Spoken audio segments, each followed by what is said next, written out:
আসসালামু আলাইকুম everyone, welcome to my YouTube channel জয় আশ্রমে সবাইকে স্বাগতম। আজকে আমরা মা আমি মিলে বের হয়ে গেছি হাঁস কিনতে।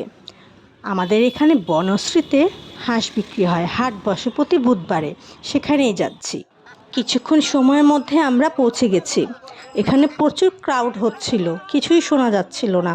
চারদিকে বড় বড় হাঁস, ছোট হাঁস। এই হাটে কখনো আগে আসেনি, এবারই ফার্স্ট আসা। ঘুরে ঘুরে দেখছিলাম হাটটায়, প্রায় অনেক কিছুই বিক্রি হচ্ছিল। ওই যে বড় বড় রাজহাঁসগুলো দেখছিলাম, প্রচুর দাম চাচ্ছিল। মা এখানে দুটো হাঁস নিয়ে ওজন করে দেখছিল, কিন্তু এভাবে কি ওজন করা সম্ভব? আমার তো মনে হয় না। তারপরও দেখছিল। এরপরে আমাদের ফোকাস হয় পাতি হাঁসের দিকে। প্রায় অনেকগুলো জোড়া করে পাতি হাঁস বিক্রি করছিল, সেখানেও দেখছিল হাত দিয়ে ওজন করে। বেশ অনেকক্ষণ আমরা ঘোরাঘুরি করি, এখান থেকে ওখানে, ওখান থেকে এখানে, এর কাছ থেকে ওইখানে। অবশেষে একজনের কাছ থেকে 8টা হাঁস দেখি। সেখানে হাঁসগুলো দেখে আমাদের বেশ পছন্দ হয়। পরে ভাবলাম অনেকক্ষণ তো ঘোরাঘুরি হলো, এবার না হয় কিনেই নেওয়া যাক। পরে মা পছন্দ করে কিনে নিল।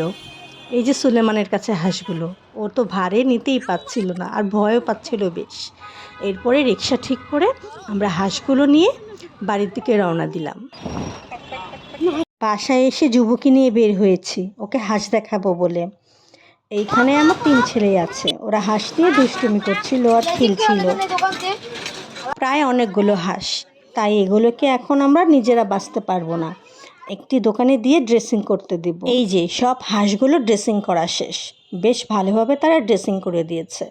এখন মা এগুলো চুলায় পুড়িয়ে নিচ্ছে, এরপর যা আলগা পশমগুলো থাকবে সেটিকে হাত দিয়ে ভালোভাবে তুলে নেবে, তাহলেই হয়ে যাবে। অনেকগুলো হাঁস ছিল বলে পড়তে বেশ একটা সময় লেগেছে।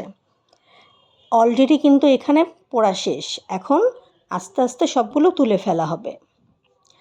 এই যে দেখুন, খুব সুন্দরভাবে সব পরিষ্কার করা হয়ে গেছে।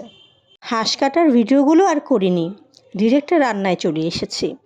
সব মশলা বেটে ভালোভাবে হাতে মেখে তারপর রান্নাটা বসানো হয়েছে।